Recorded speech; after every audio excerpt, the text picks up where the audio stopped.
All right, ladies and gentlemen, part two of the series here.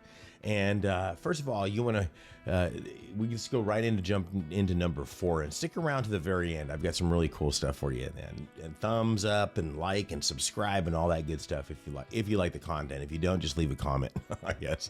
Listen, so we got a lot of really fun stuff. You're breaking down the list, you're looking at your budget, all that good stuff. But number 4 list, we got to acquire a list.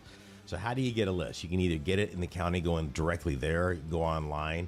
There's a number of different ways. They have to put a list out within 30 days prior to an auction. So let's say I've got a list between 10,000 to 50,000 liens. Okay, how do I break that down to the best areas that I want to go for? And I just kind of gave you number 5 right there is breaking the county by geographical area. So in other words, I'm going to look at this and say the average price of homes is, say, let's just use this for an argument, of $350,000. Okay, so if I say I want liens in the $200,000 value property, a $350,000 property, you've just eliminated probably 3/4 of the list. And then you say, I only want liens in this particular area within the county. So you're breaking the county down by a geographical area. And you can do that by school districts, again, values, or maybe you have a know in the area, a relative or somebody knows that area, that this is really where you want some liens on some properties. So there you go. You've knocked out 2. Now you go in there and you look at your list and say, okay, what's within my budget? Okay,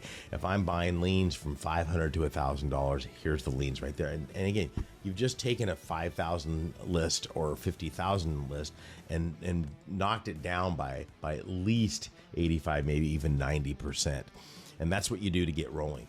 Now, stick around, hit the link, look at the comments, directory. I've got some cool gifts inside there for you, for some links to some property search engines and stuff like that. So take a look at those. Thumbs up. Love you. Take care. See you out there.